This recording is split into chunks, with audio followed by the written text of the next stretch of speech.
받아가시기 바랍니다. 자, 하나님 말씀 보겠습니다. 마태복음 28장 1절에서 10절 보겠습니다.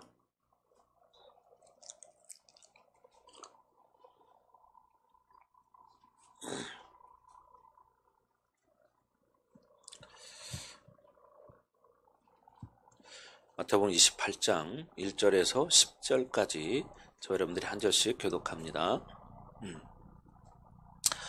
안식일이 다 지나고 안식일 후 첫날이 되려는 새벽에 막달라 마리아와 다른 마리아가 무덤을 보려고 갔더니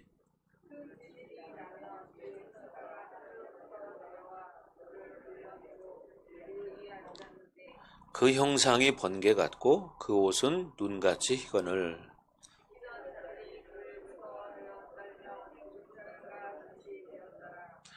천사가 여자들에게 말하여 이르되 너희는 무서워하지 말라. 십자가에 못 박히신 예수를 너희가 찾는 줄을 내가 아노라.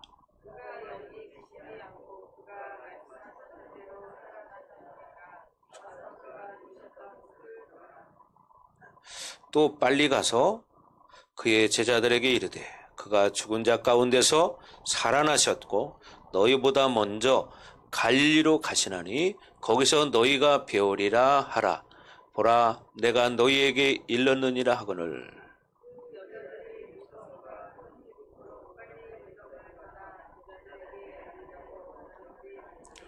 예수께서 그들을 만나 이르시되 평안하냐 하시거늘 여자들이 나아가 그 발을 붙잡고 경배하니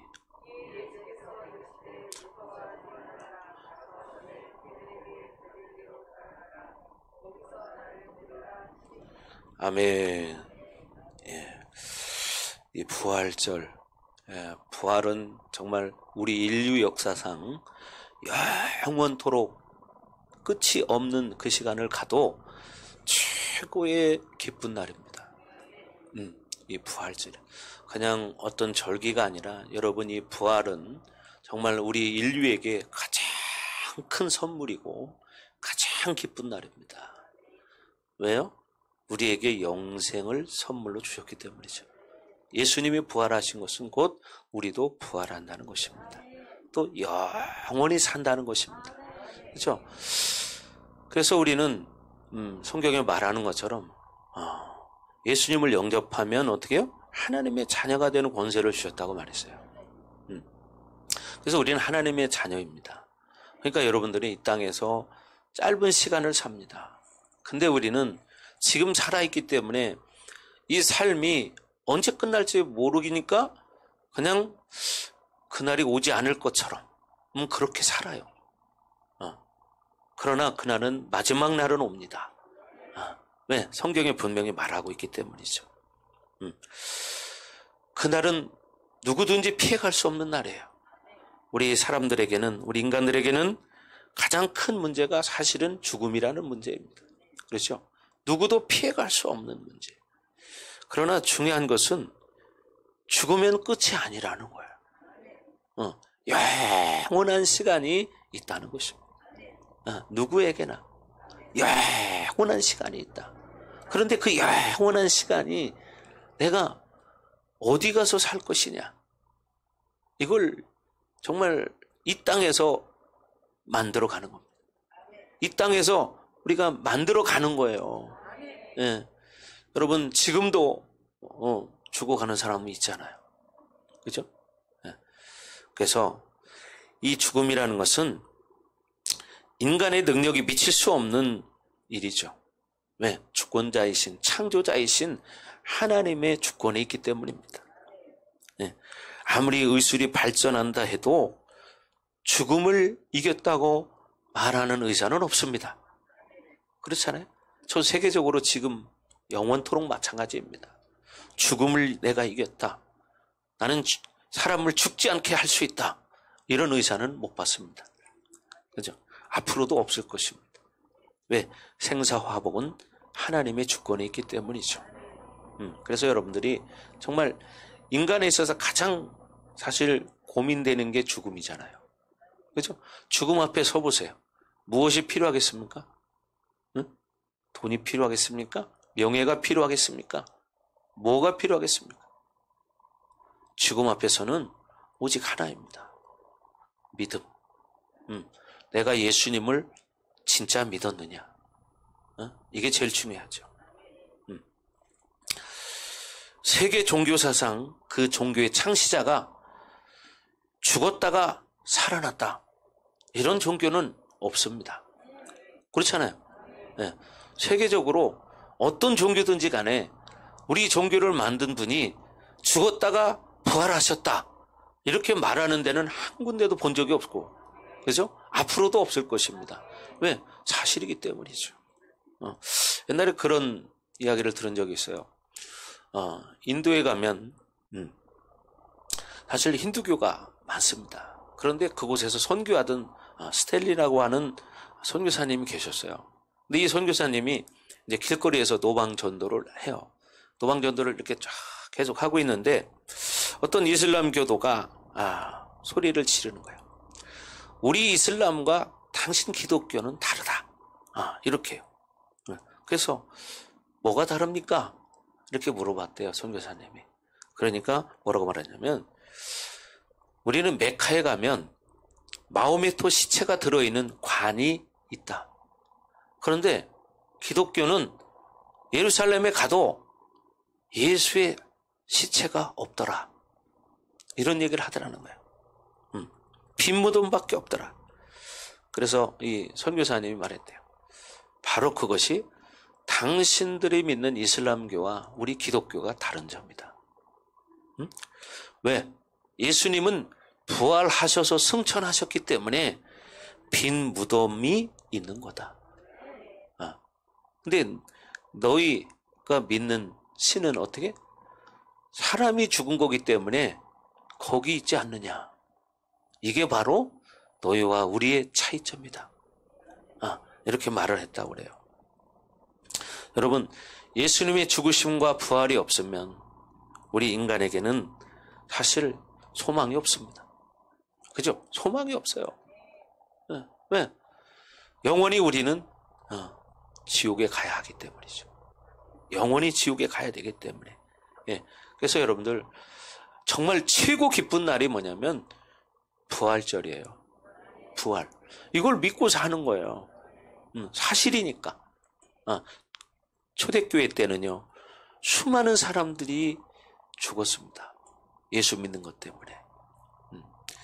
여러분, 초대교회 성도들은요, 화형을 당하기도 하고, 십자가 처형을 당하기도 하고, 말도 못하는 그런 고통을 받으면서도 믿음을 잃지 않았습니다.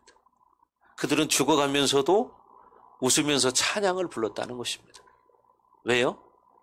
부활하신 예수님을 봤기 때문이고 믿기 때문이에요.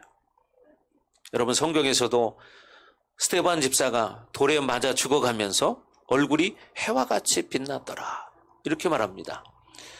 왜 죽어가는 사람이 돌에 맞아서 터져서 이렇게 막 피를 철철 흘리면서 죽어가는데 얼굴이 해와 같이 빛났을까요? 스데반의 눈에는 하나님 나라가 눈에 보였기 때문이에요. 여러분, 죽음 앞에 서 보십시오. 죽음 앞에 서 보시면 영적인 세계가 보여지기 시작합니다. 영적인 세계가. 그래서 우리가 히브리서 9장 27절, 28절에도 말하는 것처럼, 자, 여러분 한번 펴보세요. 맨날 듣기만 하는 것보다 여러분이 직접 찾아서 한번 다 같이 한번 읽어보겠습니다. 늘 듣던 말씀이지만 히브리서 9장 27절, 28절 두 절을 다 같이 한번 합독합니다. 야, 다 같이 9장 27절, 28절. 자, 다 같이 시작. 한 번 죽는 것은 사람에게 정하신 것이요 그 후에는 심판이 있으리니 이와 같이 그리스도도 많은 사람의 죄를 담당하시려고 단번에 들이신 바 되셨고 구원에 이르게 하기 위하여 죄와 상관없이 자기를 바라는 자들에게 두 번째 나타나시리라. 분명히 말하죠. 사람은 한 번 죽게 돼 있습니다. 근데 중요한 것은 뭐냐? 죽음 뒤에는 심판이 있다는 거예요. 뭐가? 심판이 있다는 거예요. 아까 우리가 사도신경 할 때도 고백했지만 산자와 죽은 자를 심판하러 오시리라. 산자와 죽은 자를 심판하러 오시리라. 예. 이 예수님은 어떻게 많은 사람의 죄를 담당하시려고 단번에 들이신 바 되었다고 말해요. 왜요? 십자가에서 죽으셨다는 거예요. 왜? 구원에 이르게 하기 위해서. 우리를 구원에 이르게 하기 위해서 죄와 상관없이 자기를 바라는 믿는 자들에게 어떻게? 두 번째 나타나신다는 거예요. 예수님의 재림이 있습니다, 여러분. 그러니까 우리는 믿음을 잘 지키고 믿음으로 살아야 되는 거예요. 우리는 우상을 섬기는 사람들이 믿는 그런 우상을 믿는 종교가 아니고요. 생명의 종교입니다. 왜? 하나님은 살아계시고 예수님은 살아계시고 성령 하나님 우리와 함께 하시기 때문에. 그죠? 근데 이걸 모르는 사람들은 이해가 안 되는 거예요. 왜? 눈에 보이지 않기 때문에. 그냥 그들이 바라볼 때는 야, 기독교인들이 저 허무맹랑한 저런 정신 나간 소리를 한다. 그렇게 말하는 사람도 있어요. 왜? 모르기 때문이죠. 모르기 때문에. 예수님을 만나지 않았기 때문에. 하나님을 만나보지 않았기 때문에. 네, 그럴 수 있습니다. 여러분, 저도 예수님을 믿기 전에는 정말 예수 믿는 사람들을 이렇게 약간 말로써 상처를 준 일이 있습니다. 왜? 체험하지 않았기 때문에. 그러나 그 뒤에 얼마 뒤에 제가 체험을 했거든요. 체험하고 나니까 할 말이 없더라고. 여러분, 죽음은 피할 수 없는 인생입니다. 그죠? 인생에게는 피할 수 없는 일이에요. 그래서 우리는 죽음이라는 것이 있는데 우리가 기뻐할 수 있는 이유가 뭐냐? 우리는 영생이 있기 때문이다. 예수님을 나의 구원자로 믿고 정말 영접하고 믿음으로 산 사람들에게는 영원한 천국이 준비되어 있습니다. 그죠? 예수님이 떠나가시면서 하신 말씀이 있어요. 내가 떠나가는 것이 너희에게 유익이라. 그죠? 그리고 뭐라 그래요? 내가 너희의 처소를 예비하러 가노라. 우리의 처소를, 영원히 갈 처소를 준비하러 가신대요. 그래서 우리의 처소가 이미 준비되었습니다. 그러니까 중요한 것은 우리가 이 땅에서 믿음의 삶을 사는 거예요. 믿음의 삶을 사는 거예요. 그런데 이 땅에는 원수 마귀 귀신들도 있기 때문에 믿음의 삶을 살지 못하게 하는 거예요. 여러분, 예수님을 따랐던 오늘 본문에도 나오는 한 사람이 있습니다. 누구? 막달라 마리아. 이 막달라 마리아는 어떤 사람이었냐면 여러분 7 귀신 들린 여인이었습니다. 그러니까 뭐냐? 주님의 은총을 가장 많이 받은 여인이라고 말해도 과언이 아닐 정도죠. 원래 그 막달라 마리아는 참 인간이 더 이상 비참해질 수 없는 상태를 잘 묘사해 주고 있어요. 그 별명을 보면 막달라 마리아는 뭐 하는 사람이었냐? 창녀였습니다. 창녀였어요. 그리고 많은 귀신이 들린 여자였습니다. 네. 마리아는 가장 크게 버림받은 사람이라고 해도 과언이 아니죠. 네. 돌이킬 수 없는 죄악의 늪에서 허우적거리며 살던 한 여자였습니다. 그러던 그녀가 주님을 영접하게 되자 주님의 은혜는 그녀에게 풍성한 역사를 만들었습니다. 그래서 그녀의 삶 자체가 변화되어 버렸어요. 네. 그리스도를 통해서 그녀는 새로운 세계를 경험하게 됐고 이제 거듭난 삶을 살게 되었습니다. 그래서 이 막달라 마리아는 예수님을 그 뒤로 줄곧 따라다니는 거예요. 주님의 죽으심을 지켜보게 되었을 때 그녀의 심정은 말할 수가 없었겠죠. 왜? 자기에게는 예수님이 전부이기 때문이죠. 정말 세상에서는 손가락질을 받고 인정받지 못하는 더군다나 귀신 들린 자였습니다. 그러니 그 삶이 어땠을까요? 여러분, 귀신 들린 사람은 여러분 심하게 들린 사람 요즘들은 이제 병원이 있기 때문에 병원에 생활하는 사람들이 많죠. 옛날에 그런 병원들 없을 때 여러분 아시잖아요. 그런 사람들이 어떻게 막 다니고 있는지. 지금도 가끔 여러분 우리 대전역 근처에 가다 보면 그런 사람들 보잖아요. 그냥 머리가 막 산발을 해가지고 어떤 남자분은 수염도 막 이렇게 길어요. 그리고 가방 하나 메고 막 돌아다니고 뭐 이런 사람. 쉽게 말하면 그렇게 사는 거예요. 여러분, 비참한 상태에 있던 사람이 하나님의 은총을 체험할 때 그 감격은 보통 사람보다 훨씬 큰 거죠. 전부죠, 전부. 그래서 사도 바울은 죄가 더한 곳에 더욱 은혜가 넘쳤다고 말합니다. 그래서 이 막달라 마리아는요, 귀신 들린 여인이었지만 예수님을 통해서 어떻게요? 해방된 자가 됐습니다. 자유한 사람이 된 거예요. 그래서 누가 마가복음에 보면은 각성과 촌에 두루 다니며 하나님 나라를 전파할 때 뭐라고요? 예수님은 7 귀신 들린 여인을 만났다고 마가복음 16장에 보면 나옵니다. 여러분 한번 16장 9절 한번 볼까요? 16장 9절 말씀을 빨리빨리 띄워주세요. 자, 앞에 보세요. 잘 늦게 찾으시는 분들은 자, 마가복음.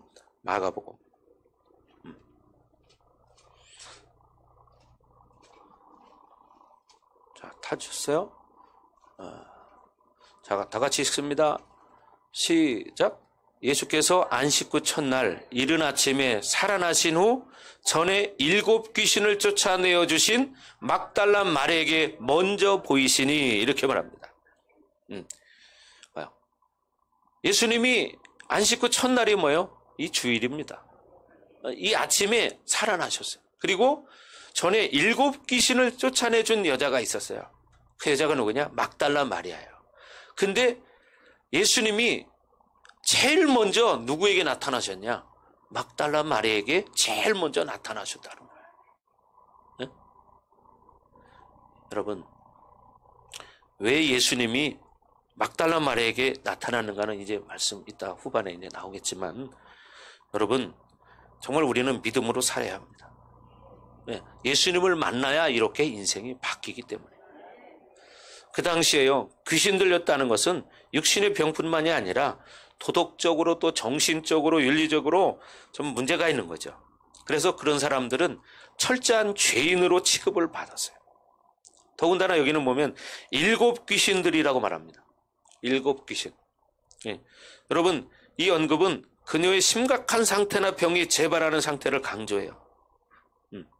여러분, 누가복음 11장에도 보면 뭐라고 말하냐면, 더러운 귀신이 사람에게 나갔을 때 물 없는 곳으로 다니며 쉬기를 구하되 얻지 못하고 이에 이르되 내가 나온 내 집으로 돌아가리라 하고 가서 보니 그 집이 청소되고 수리되었거늘 이에 가서 저보다 더 악한 귀신 7을 데리고 들어가니 뭐라고요?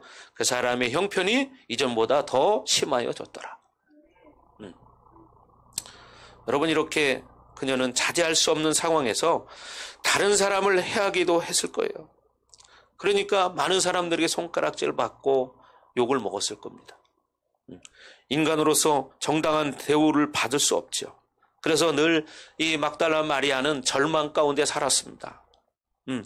그래서 어떻게요? 낮에도 맘 놓고 돌아다닐 수가 없어요. 왜? 낮에는 사람들이 많이 돌아다니기 때문에 이 마리아가 돌아다니면 사람들이 손가락질하고 욕하고 심지어는 돌을 던지기도 하고 그럴 거니까. 막달라 마리아의 생애 중에 가장 귀하고 소중한 사건은요, 예수님께서 그녀를 만나주신 사건입니다. 그죠? 여러분, 그녀에게 붙어있던 7 귀신을 예수님께서 쫓아내 주셨어요. 이제 그녀는 영혼의 자유를 얻고 온전한 삶을 살게 되었습니다. 귀신으로부터 해방되는 사건은 예수님의 공생애 중에 중요한 부분을 차지합니다. 여러분, 예수님이 공생애 3년 반 사역하시는 중에 보면 예수님이 꼭 말씀을 전하실 때 병든 자, 귀신 들린 자를 치유하십니다. 꼭 치유하세요. 한 50% 이상, 60% 이 정도가 병 고치고 귀신 쫓는 일이었습니다. 그 얘기는 뭡니까? 사람들에게 귀신 들린 사람들이 많이 있다는 거예요. 많은 사람들에게 귀신이 들어가 있다는 거예요. 성경에도 그래서 말하잖아요. 많은 사람들에게 들어갔던 귀신이 떠나가고 이렇게 말을 하죠. 그러니까 여러분, 사람들이 귀신이 들려 있는데도 귀신이 들린 줄 모르고 이건 내 성격이야. 그러고 그렇게 혈기 부리고 싸우고 막 이렇게 꼭 살아요. 또 어떤 사람은 좋은 날만 되면 또 꼭 싸우는 사람이 있어. 그죠? 옛날에 여러분 보시면 알지만 뭐 잔칫날이면 꼭 싸우는 사람 있고 꼭 주일날 되면 싸우는 사람 있고. 그래요. 여러분, 이건 영적인 문제예요. 옛날에도 우리 고향에 보면 어떤 분은 꼭 잔칫날 되면 싸우는 사람이 있더라고요. 왜 그럴까요? 그건 귀신의 역사입니다. 이거는. 그렇잖아요. 좋은 일이 있는데 왜 싸웁니까? 그렇잖아요. 이건 귀신 들린 사람이에요. 여러분, 죄악의 질그로부터 해방이 되는 것은 예수님을 만나야 돼요. 하나님 나라의 이상이 이 세상의 현실로 임한 것을 보여주는 표징이기도 하죠. 그것이. 예. 막달라 마리아도 하나님 나라의 임재를 자신의 육체를 통해서 직접 경험했던 여자입니다. 그런데 이 막달라 마리아는요, 끝까지 예수님을 따라갑니다.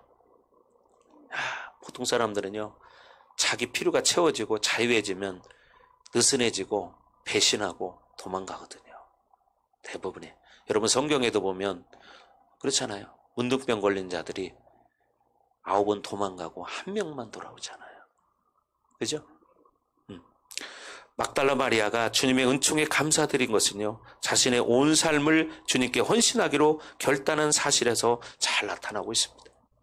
그래서 마리아의 헌신은요, 실제적인 봉사에 의해서 명백히 실현되고 있어요. 마리아는 예수님의 사역 초기인 갈릴리에서부터 참여했어요. 그리고 그 참여는 주로 어떤 일을 했냐면 이 마리아가 재정적인 측면을 감당했다는 거예요. 이 막달라 마리아가. 이게 어디 나오냐면 마가복음 15장 40절, 41절에 보면 나옵니다. 자, 한번 찾아볼까요? 마가복음 15장 40절, 41절. 자, 다 같이 읽습니다. 시작. 멀리서 바라보는 여자들도 있었는데 그 중에 막달라 마리아와 또 작은 야고보와 요새의 어머니 마리아와 또 살로메가 있었으니 이들은 예수께서 갈릴리에 계실 때에 따르며 섬기던 자들이요. 또 이외에 예수와 함께 예루살렘에 올라온 여자들도 많이 있었더라. 예. 근데 이들은 주로 뭐 했냐면 예수님을 섬기는 일을 하는 거예요. 재정적으로 어려운 것들을. 또 누가복음 8장에서 보면 1절에 13절까지 그런 말씀이 있어요.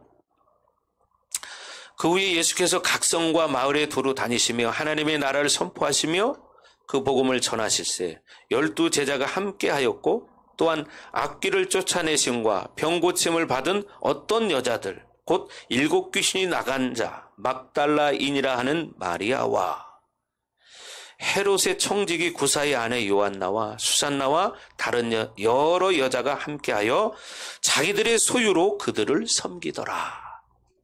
자기들의 소유로 저희를 섬기더라. 이 안에 누가 포함되어 있어요? 막달라 마리아가 포함되어 있습니다. 막달라 마리아는 정말 처참한 삶을 살았던 사람이에요. 창녀였고 귀신 들린 자였습니다. 그런데 예수님을 만나고 인생이 완전히 변화된 거예요. 그러니까 자기 인생을 예수님을 위해서 다 던지는 거예요. 모든 것을. 자기가 가지고 있는 소유, 재산, 돈까지도 다 주를 위해 쓰는 거예요. 자기 삶 전체를. 야, 멋지지 않습니까? 완전 영화 같은 거죠. 예, 상상할 수 없는 일이에요. 예수님과 그 제자들의 필요를 자신의 재산으로 섬긴 것은 그녀의 가치관이 변했기 때문이죠. 여러분도 마찬가지예요. 여러분이 신앙생활 하면서 진짜 예수를 만나면 삶의 가치관이 바뀝니다. 내가 왜 사는가? 그죠? 내가 앞으로 무엇을 위해 살 것인가? 이게 바뀌게 돼요. 근데 가치관이 바뀌지 않았다는 얘기는 아직도 그런 체험을 못했다는 얘기죠. 여러분, 재산뿐만이 아니라 온 정성과 뜻을 다 하고 시간을 다 해서 주님을 따랐다는 거예요. 네. 이는 주님의 뜻을 따르는 제자의 삶이죠. 예. 예수님께서 십자가에 못 박히시기 위해 예루살렘에 입성했을 때 이 막달라 마리아는요, 주님을 따르는 그런 제자들과 동행했습니다. 여러분, 빌라도 앞에서 예수를 십자가에 못 박으라는 군중들의 함성을 같이 들었습니다. 예수님이 그들의 요구대로 십자가에 달리는 모습도 지켜봤어요. 그리고 십자가 곁에서 주님의 모친 마리아와 또 이모 글로바 마리아와 함께 주님의 고통과 임종을 지켜봤습니다. 이게 요한복음 19장에 가면 나오는데, 쉽게 말하면 뭐냐면 예수님이 십자가에 못 박힐 때 바로 옆에서 그거를 끝까지 보셨다는 거예요. 그리고 마지막 임종식까지 함께 했다는 겁니다. 그때 제자들은 거기에 없었습니다. 제자들은 그 자리에 없었어요. 네. 몇 명의 여인만이 예수님의 임종을 지켜보고 있었습니다. 막달라 마리아의 마음에도 제자들이 느꼈던 감정, 또 그들이 고뇌했던 갈등이 있었겠죠. 그렇잖아요? 왜? 많은 사람들이 예수를 욕하고 비난할 때 보통 사람들은 그 말에 흔들려서 따라갑니다. 그렇잖아요. 네? 다수가 그렇다고 하면 그렇게 따르는 게 보통 사람들이에요. 그런데도 이 마리아는, 막달라 마리아는 그런 소리가 들렸지만 그거에 반응하지 않고 자기가 체험했기 때문에 누가 뭐라고 해도 그 예수님을 버릴 수가 없었던 거예요. 자기 체험했잖아요. 그러나 여러분 많이 보셨잖아요. 교회 나와서 많은 걸 체험했어도 배신하는 사람들 많이 봤잖아요. 그죠? 병 고쳐도 그때는 좋은데 세월을 지나봐 언제 그랬냐는 식으로 사는 사람도 많습니다. 네? 그렇잖아요. 이제 자기가 잘나서 그렇게 된 줄 알죠. 네? 그런 사람들 많아요. 여러분, 막달라 마리아는 예수님을 섬기기로 결단했던 첫사랑을 지킨 여자입니다. 우리도 첫사랑을 지켜야 합니다. 아멘. 네, 첫사랑을 지켜야죠. 막달라 마리아는 예수님의 시신이 있는 그 무덤까지도 쫓아갔어요. 그래서 입은 그 은혜를 소중히 간직한 충성스러운 제자였습니다. 그죠? 충성스러운, 마지막까지 따르는 충성스러운 제자야. 진짜 제자죠? 네. 막달라 마리아는 부활하신 주님을 만나서 예수님을 증거하는 자가 되었어요. 네? 창녀였던 사람이 7 귀신 들렸던 여자가 예수님을 만나고 나니까 예수님을 증거하는 사람이 되었습니다. 안식일이 지나자 마리아는 또 어떻게 했어요? 준비해둔 그 향품을 예수의 시신에 바르기 위해서 무덤으로 제일 먼저 갑니다. 마가복음 16장에 가면 또 나오는데, 그녀는 시신을 귀히 여겼지만 주님의 몸의 부활에 대해서 기대하거나 소망하지는 않았어요. 그러나 마땅히 있어야 할 예수님의 무덤 속에 예수님의 시체가 없었던 거예요. 이 충격적인 소식을 들은 제자들도 주의 시신을 찾으려고 노력했지만 찾을 수가 없었죠. 그때 울면서 절망하고 있던 마리아는 자기 앞에 나타난 천사가 주의 시신을 찾아주기를 갈망해요. 요한복음 20장에 보면 마리아가 그런 슬픔에 극에 달했을 때 정말 얼마나 애가 탔을까요? 그렇잖아요. 얼마나 애가 탔을까? 그러나 그 어느 누구도 예수님의 시체가 어디 있는지 몰랐죠. 그 많은 사람들 중에 살아가는 예수님을 만나기 원하는 마음이 가장 간절하고 컸던 사람이 바로 누구냐? 막달라 마리아였다는 거예요. 막달라 마리아. 네? 가장 간절한 마음을 가진 사람이 막달라 마리아 창녀였다는 것입니다. 왜? 죄가 많은 곳에 은혜가 크다고 말했잖아요. 즉 막달라 마리아는 자기가 가장 큰 죄인이었다는 것을 생각하고 살았을 거예요. 왜? 사람들이 그렇게 조롱하고 욕하고 그랬기 때문에. 그러니까 그 은혜를 잃을 수가 없는 거야. 자기가 심지어는 잡혀서 죽을 수도 있어요. 그렇잖아요? 왜? 예수님을 따르는 자들을 다 잡아 죽이고 그랬던 시대였기 때문에. 그래서 베드로는 어떻게? 3번이나 부인하잖아요. 베드로는 3번이나 부인했습니다. 여러분, 그 많은 사람 중에 예수님이 가장 먼저 나타난 게 바로 막달라 마리아였다는 거예요. 인간적으로 보면 아이고 이 12제자도 있고 또 많은 따르는 사람들이 제자들이 있었는데 가장 천한 여자 창녀에게 나타나? 생각할 수 없는 거죠. 세상의 기준으로는. 즉 예수님은 그러나 누가 나를 가장 사랑하고 나를 원하고 찾고 있는가를 아셨어요. 그렇기 때문에 막달라 마리아에게 먼저 나타나신 겁니다. 부활하시고 나서 가장 먼저 나타난 게 막달라 마리아였다는 거예요. 여러분, 즉 뭐요? 하나님은 다 아신다는 거죠. 누가 진짜 나를 사랑하는지. 그죠?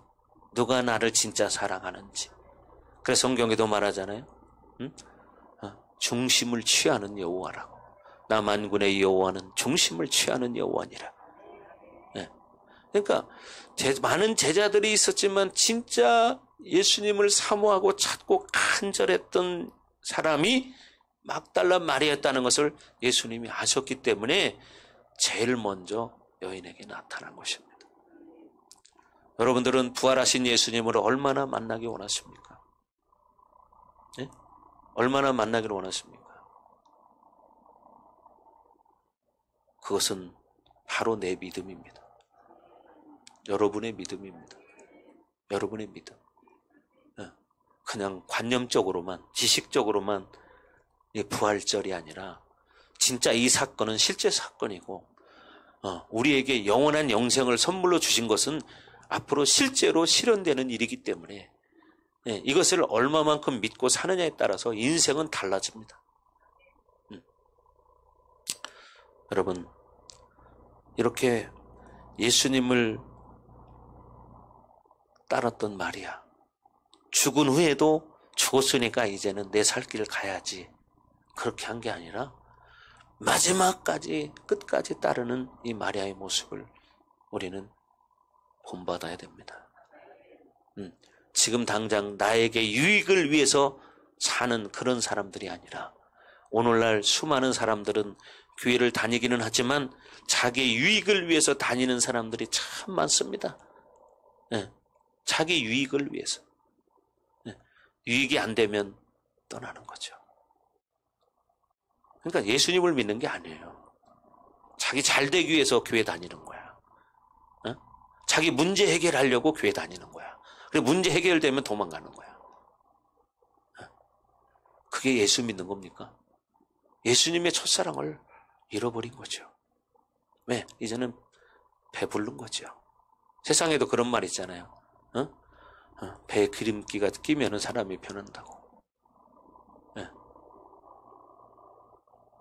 근데 그렇게 산 사람들의 마지막 순간에는 어떨까요? 마지막 순간에는 다 후회하겠죠. 그렇잖아요? 마지막 순간은 분명히 아까 온다고 여러분 성경을 읽었어요. 근데 그때 가서는 어떻게? 후회한다니까요. 후회해요. 근데 그걸 모르고 무슨 지금 이 현재 상황이 영원할 것처럼 그렇게 현실만 바라보고 사는 사람은 가장 어리석은 사람입니다. 이렇게 막달라 마리아는 그 사랑하는 예수님을 만나기를 간절히 원했는데 얼마 후에 드디어 그 예수님을 만나죠. 부활하신 예수님을 만납니다. 상처투성이의 예수가 아니라 부활의 몸을 입으신 영광의 주를 만나게 됩니다. 마리아는 전혀 새로운 체험을 하게 되죠. 사실 마리아는 부활에 대한 그런 개념도 잘 몰랐던 사람이에요. 다만 자기가 어떤 은혜를 입었는지 알기 때문에 그분을 그렇게 따랐던 거죠. 예수님을 극진히 섬겼던 그녀에게 새로운 사명이 주어집니다. 즉 그녀는 예수님의 부활을 목격한 증인으로서 제자들과 주의 형제들과 전파할 사명을 위임받고 파송의 명령을 듣게 됩니다. 이 명령에 마리아는 기쁨으로 순종을 해요. 극한 슬픔에 빠졌던 만큼 부활의 소식을 적극적으로 선포합니다. 그렇죠. 막달라 마리아는 사실 예수님 부활할 거라는 것을 몰랐어요. 그런데 그 죽었던 예수님이 살아났다? 이것은 마리아에게 말로 표현할 수 없는 기쁨이죠. 우리에게 예수님의 부활이 바로 그런 기쁨이 돼야 됩니다. 그냥 그저 그렇게 내 문제를 해결하러 교회를 다니는 것이 아니라 진짜 그 기쁨을 여러분 누리면서 예수님을 섬기고 하나님을 섬기는 이런 삶이 돼야 돼요.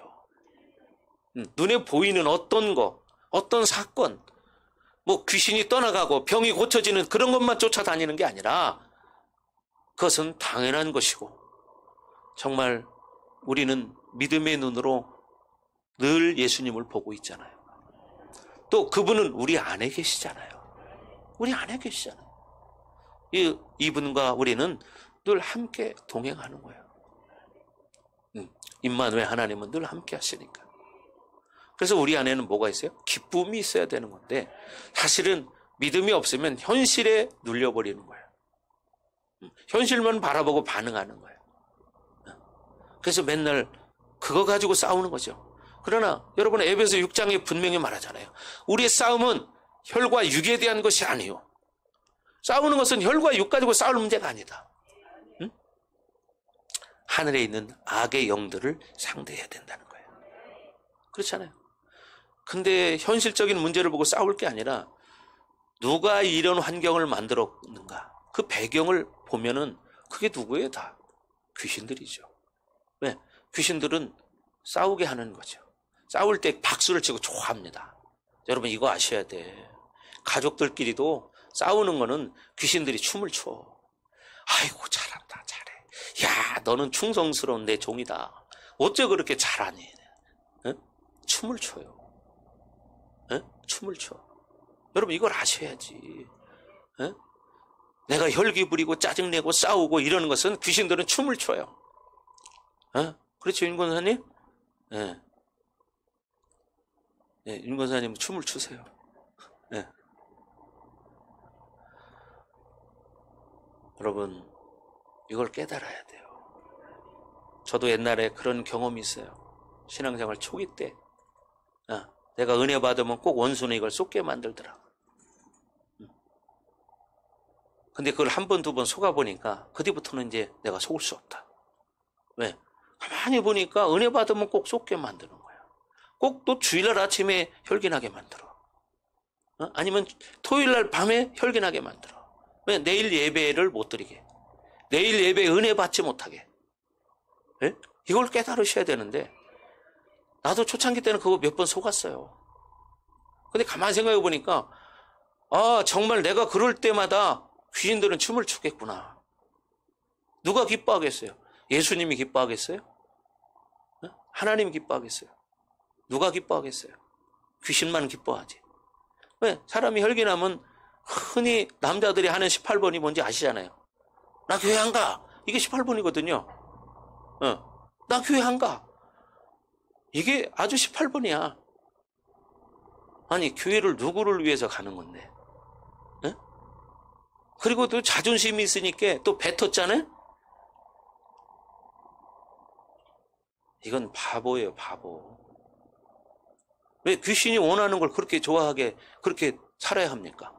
그렇잖아요. 왜? 예수님 우리를 위해서 십자가에 우리의 죄값을 지불하고 죽으시고 3일 만에 부활하셨는데 그래서 우리의 싸움은 혈과 육에 대한 것이 아니요 정사와 권세와 이 세상의 어둠의 주관자들과 하늘에 있는 악의 영들을 상대하므라. 그러므로 전신갑주를 입으라고 말하잖아요. 전신갑주. 네. 진리로 허리띠를 떼야 돼요. 중심을 잡아야 돼요. 말씀으로 중심을 잡아야 돼요. 가슴에 예수님의 의의 흉배를 붙여야 돼요. 아멘. 예, 믿음의 방패를 들어야죠. 그죠? 성령의 검을 들고 싸워야죠. 아멘. 예, 우리는 구원의 투구를 쓴 자들이기 때문에. 그리고 평안의 복음에 예비한 신을 신고 나아가는 거예요. 그럼 원수에 속지 않죠. 여러분, 한 번, 두 번 속으면 이제는 속지 말아야죠. 그렇지 않아요? 한 번, 두 번 속으면 속지 말아야지. 예수님이 죽으심이 속을 때 헛되는 거예요. 그렇잖아요? 예수님이 십자가에 죽으신 것을 수포로 돌아가게 만드는 거예요. 네? 그렇잖아요? 그러니까 여러분이 지금 여기 본문에 나와 있던 지금 이 여인 막달라 마리아, 이 여인은 가장 비참한 여인이에요. 창녀에다가 더군다나 7 귀신까지 들려서 이게 제정신이겠는가. 여러분들 많이 보셨잖아요. 귀신 들린 사람들 어떻게 하는지. 그죠? 많이 봤잖아요. 그러니 그렇게 살 수밖에 없는 거예요. 귀신 들린 사람은 삶이 문란합니다. 그러니까 그렇게 살 수밖에 없어요. 그러니까 여러분들이 내가 이런 은혜를 입은 자구나. 그러니 내가 이렇게 살 수 없다. 그런 믿음을 가지고 여러분이 예수의 이름을 붙들고 가는 거예요. 예수의 이름으로. 아멘. 여러분, 이 여인이 어떻게 해요? 새로운 사명을 받게 되었다는 거예요. 즉 그녀는 예수님의 부활을 목격한 증인이죠. 그래서 제자들과 함께. 근데 제자들은 정작 어떻게 했어요? 도망갔잖아요. 네? 물고기 잡으러 갔잖아요. 근데 이 마리아는 어떻게? 끝까지 예수님을 지킵니다. 끝까지. 이 명령에 마리아는 기쁨으로 순종합니다. 예. 극한 슬픔에 빠졌던 만큼 기쁜 거죠. 반대로. 예. 여러분, 막달라 마리아가 말하죠. 내가 주를 보았다고. 내가 주를 보았다. 이렇게 선포하는 것은 바울이 말한 표준적인 사도적인 선언과 같은 거예요. 네? 여러분, 마리아는 제자 중에 제자로서 제자들에게 전할 중요한 메시지를 직접 주님께 받았던 여인입니다. 그렇죠? 제자들에게 전할 중요한 메시지를 마리아가 받아서 제자들에게 전했어. 네. 참 얼마나 역사적인 순간입니까? 이렇게 인생이라는 것은 예수님을 만나야 역전이 된다는 거예요. 그렇잖아요? 가장 비천한 사람. 그죠? 세상에 손가락질 받는 여인. 그런 사람이 사실은 제자들 뒤나 따라다니고 해야 할 그런 처지에 있던 사람이잖아요. 사실 또 그 중에는 그걸 좋지 않게 여겼던 사람들도 있을지 몰라. 그렇잖아요? 저 여자가 왜 자꾸 따라다니는데, 저 귀신 들렸던 여자가. 막 그럴지도 모르죠. 응? 또 창녀였던 여자가 우리하고 어떻게 같이 다녀, 더럽게. 막 그럴 수 있어요. 그런 사람이 있었을지도 모르잖아요. 사람들은 다 똑같지 않잖아요. 응? 그런데도 마리아는 끝까지 예수님을 따릅니다. 여러분, 근데 어떻게 했다고요? 제자들에게 예수님의 말씀을 전하는 사람이 돼서 제일 먼저. 그렇잖아요? 이거 얼마나 큰 은혜입니까? 그만큼 뭐요? 예수님도 마리아를 사랑했다는 거예요. 예수님은 영혼을 그만큼 소중하게 여긴다는 거예요. 그 사람의 처지가 어떤 그것이 중요한 것이 아니라는 거예요.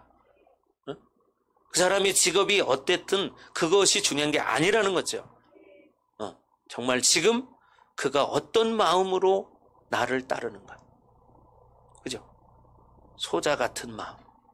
늘 말했지만 소자는, 여러분 제가 어저께 그런 말씀을 드렸는데, 쿼버디스라고 하는 그 영화가 있어요.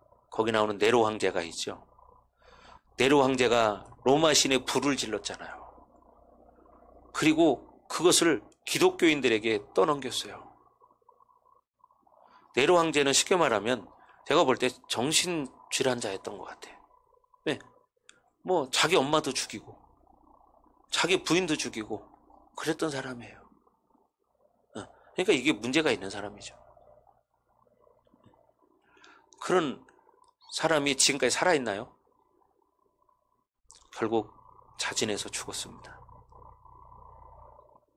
아무리 과거에 훌륭했던 사람들도 지금 살아있는 사람이 없잖아요.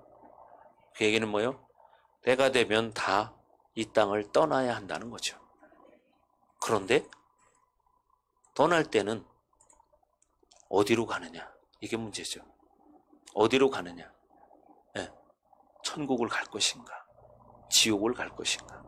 이것은 바로 이 땅에서 우리가 어떤 삶을 살았느냐. 이것이 그렇게 만드는 거예요. 그렇죠? 네.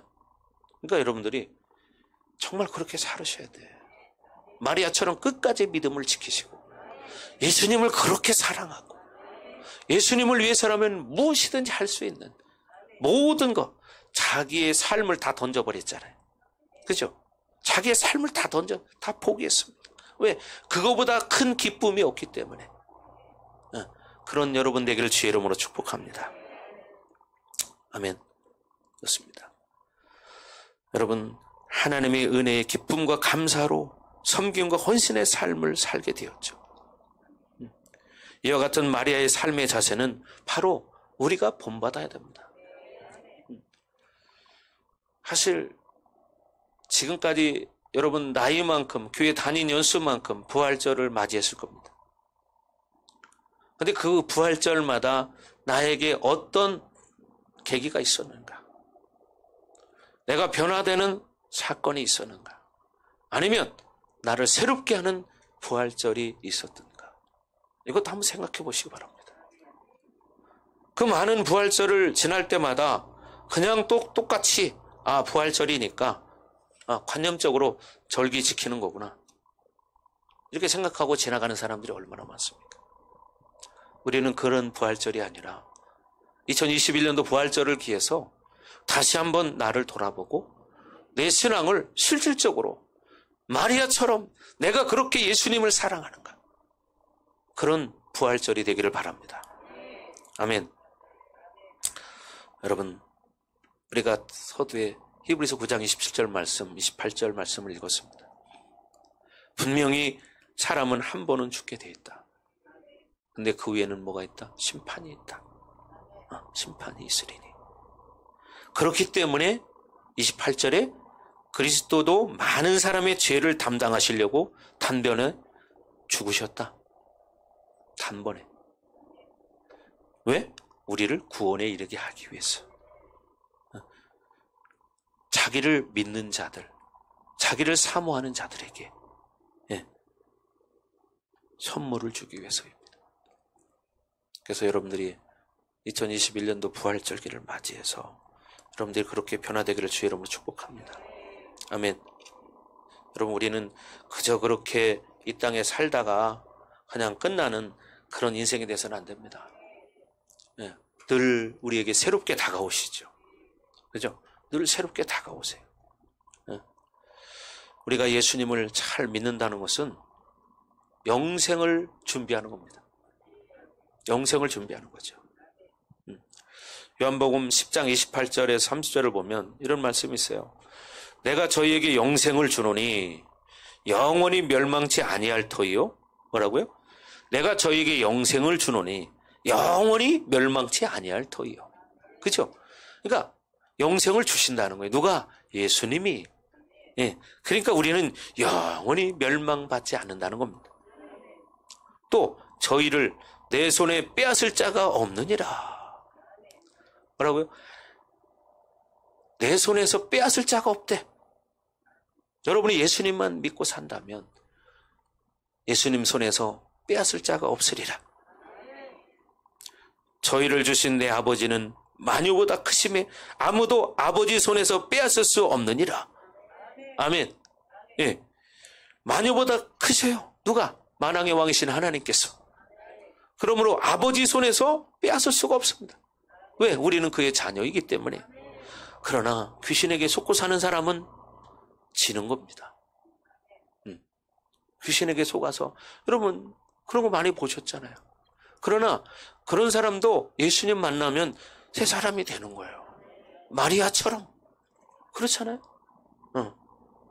여러분 그러나 이 귀신 들렸다고 해서 다 그렇게 막 이 요란하고 그렇지만 않습니다. 귀신도 사람에 따라서 맞게 역사를 합니다. 지적인 사람은 지적으로 반응하게 만들어요. 그래서 자기 지식에 넘어가게 만드는 거죠. 성경에도 그렇게 말하잖아요. 자기 수준에 맞게, 그 사람에 맞게 역사를 하지. 뭐 여러분들이 상상하는 그런 막 귀신 들려서 막 여기 꽃 꽂고 막 뛰어다니고 막 그런 역사로만 하지 않는다는 사실이죠. 지정의는 분명한데 진리를 놓치게 만드는 거죠. 미혹돼서. 그래서 그렇게 사는 거예요. 여러분 귀신이 야, 너 신앙생활 하지 마라 그런 거 봤어요? 봤어요?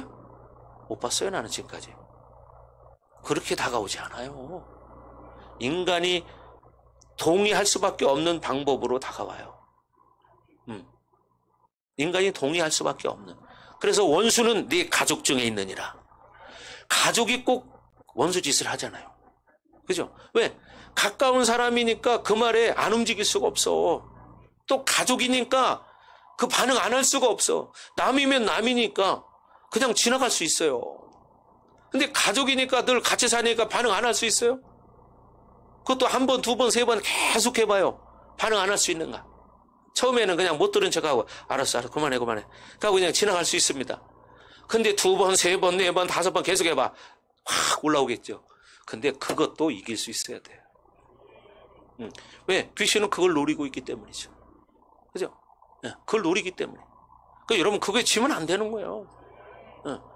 그러니까 사실 사람을 넘어지게 만드는 건 남이 그러는 게 아니야.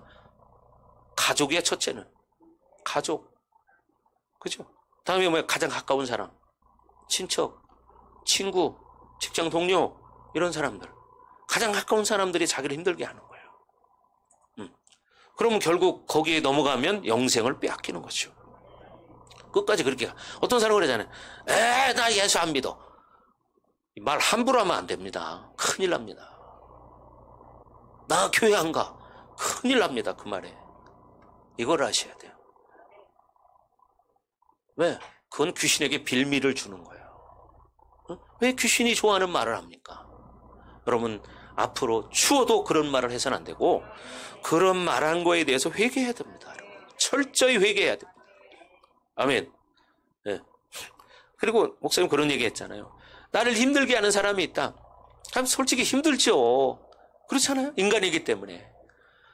그럴 때 어떻게 하느냐? 내 조교다. 이렇게 생각하세요. 나를 훈련시켜주는 조교다. 사실요, 그거 쉬운 거 아닙니다, 여러분. 그렇잖아요? 보통 정상적인 사람이 상대편을 힘들게 한다는 게 보통 어려운 일이 아니에요. 그렇잖아요. 여러분, 그게 얼마나 힘든지 알아요? 일부러 막 힘들게 하려면 어떻게 저 사람 힘들게 할까? 그죠? 싫은 말을 하는 것도 한두 번이지 자꾸 하려고 하면 자기가 힘들어서 못해. 그러니 그 사람 얼마나 힘들겠어. 그러니까 그 사람을 불쌍히 여겨야 됩니다, 여러분.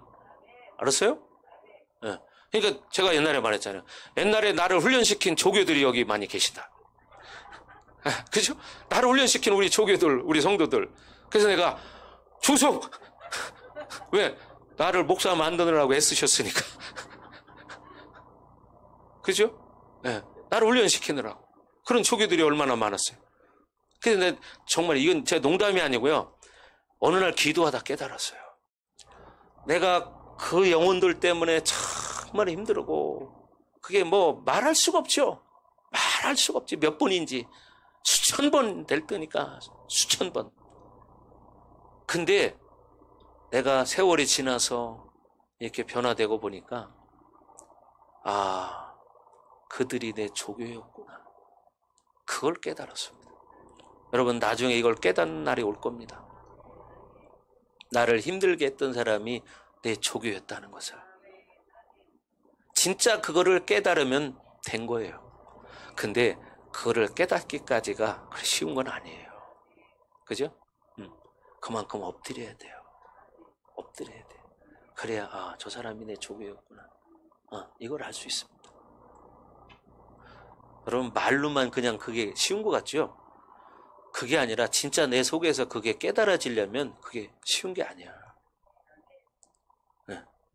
여기 우리 조교 여기도 계시잖아요. 지금. 늘 우리 조교님한테 내가 경의하잖아요. 경의.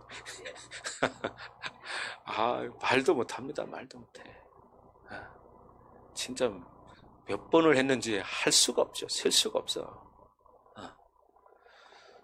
근데요, 그런 아픔을 믿음으로 겪고 지나갈 때 성장하는 거예요. 믿음으로 그걸 받아들이고, 그때 당시는 힘들지만, 고통스럽지만 믿음으로 반응할 때 여러분 승리하는 거예요.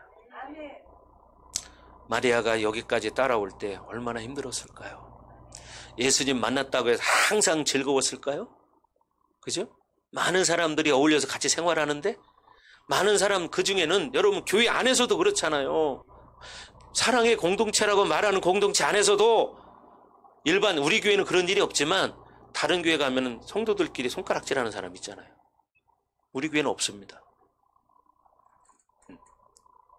그럴 때 그거를 견디는 마리아는 얼마나 힘들었을까. 그러나 예수님의 은혜가 너무 컸기에 그것은 이길 수 있었다. 아멘. 그래서 우리는 중요한 게 신앙생활할 때 예수님 바라봐야 되는 거죠. 사람 바라보는 게 아니에요. 가족들도 가족 바라볼 필요 없어요. 예수님 바라봐야지. 아멘. 왜? 원수짓 하는 건 가족이기 때문에 넘어지게 하는 자예요. 넘어지게 하는 자. 귀신에게 속는 거거든요. 그렇잖아요. 여러분, 믿음으로 그걸 돌파해야 됩니다. 아멘. 그래서 우리는 영원한 영생을 선물로 받았다. 영생을 선물로 받았다. 그런데 우리가 그 영생을 빼앗길 수 있느냐? 없다는 거죠. 그렇잖아요? 네. 오늘따라 여러분 얼굴이 다들 이렇게 멋있게 보여요. 다들 멋있게 보여. 정말입니다. 박 집사님 진짜 천사같이 보이네. 오늘. 네. 다들 그렇게 멋있게 보여요. 왜? 여러분, 부활했기 때문이죠. 누가? 예수님이. 그러니까 우리도 새로워져야죠. 그렇죠? 그래서 새로운 눈으로 여러분을 바라보니까 더 멋있어 보이는 거예요. 아멘. 눈이 작은 한 집사님도 멋있어 보이고. 예, 다 멋있어 보여요. 그죠? 윤권사님도 한쪽이 작지만 멋있어 보여요. 예, 그게 매력이에요. 예. 여러분, 이렇게 부활은 우리 기쁨입니다. 그래서 여러분들이 오늘 이 시간 이후부터는 이제 과거의 어떠한 나의 상처, 쓴뿌리, 어떤 인간적인 관계, 이걸 가지고 아파하지 말고 그걸 내려놓으세요. 추구하고 무거운 짐진 자들아, 다 내게로 오라. 내가 너희를 쉬게 하리라. 그러니까 여러분이 어떤 문제가 있다면 그 문제를 어디로 가져와야 돼? 예수님께 가져와야 하고 예수님께 내려놓으라는 거예요. 아멘. 그럼 어떻게 해요? 내가 너희를 쉬게 하리라. 아멘. 그래서 여러분 오늘 부활절을 맞이해서 여러분의 신앙이 부활되시고 여러분 영혼이 새로워지기를 주의 이름으로 축복합니다. 아멘. 이제는 바뀌는 거예요. 그냥 늘 똑같이 어제처럼 사는 게 아니야. 예배 끝나면 어제처럼 똑같이 사는 게 아니에요. 네? 그렇잖아요. 겉모습은 후패하지만 속은 날로 새로워지는도다. 아멘.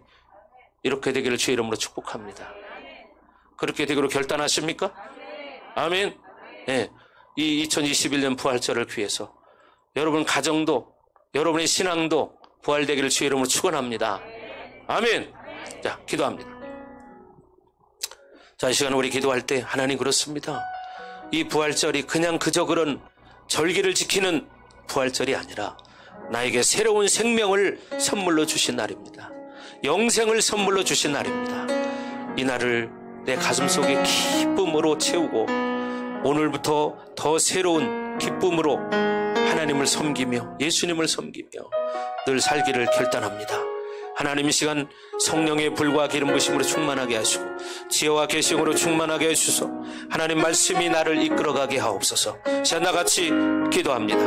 오 하나님 아버지, 오늘 거룩한 예수님의 부활절, 예수님이 부활하신 날을 기념해서 우리가 모였습니다.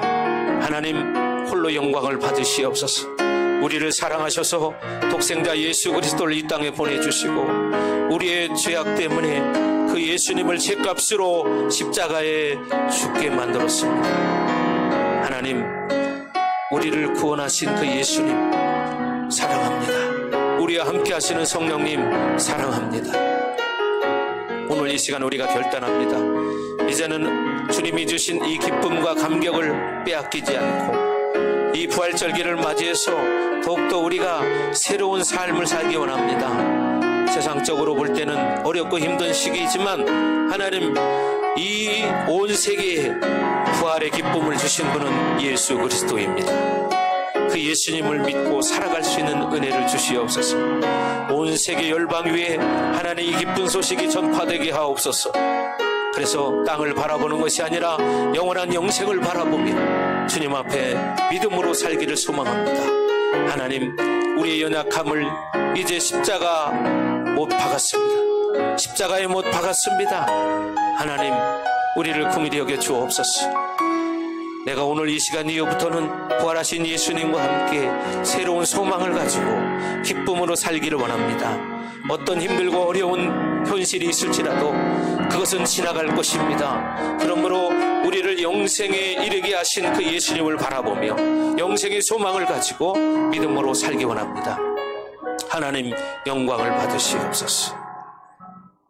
그렇습니다. 하나님, 우리를 영원한 영생에 이르게 하기 위해서 예수님, 당신이 우리 죄 때문에 십자가에 못 박혀 죽으셨습니다. 그리고 3일 만에 부활하셨습니다. 그리고 우리에게 말씀하셨습니다. 또 다른 보혜사를 너희에게 주신다고 말씀하셨습니다. 그 보혜사 성령께서 지금 우리 안에 와 계십니다. 하나님 감사합니다. 하나님께서 우리를 선택하시고 우리를 하나님의 자녀로 선택하셨습니다. 하나님, 그 사랑이 곧 십자가에 예수님이 못 박혀 죽는 것이었습니다. 그래서 우리의 죄악을 완전히 씻어주시고 이렇게 또 부활로 영생을 보여주신 하나님 감사합니다. 우리가 이 기쁜 마음을 세상에 전하며 믿음으로 살게 하옵소서. 이제는 이 교회의 머리가 되시며 우리의 구원자가 되시는 예수 그리스도의 은혜와 독생자를 아낌없이 우리를 위해서 이 땅에 내어주신 하나님 아버지의 극진하신 사랑하심과 보혜사 성령님의 감화감동 내주 역사 위로 충만하심이 부활을 사모하고 부활의 소망을 가지고 늘 살기로 결단하는 우리 사랑하는 성도들 머리 위에, 각 가정 위에, 우리 반석교회 위에, 이 나라와 세계 열방 위에 이제로부터 영원토록 함께할지어다. 아멘.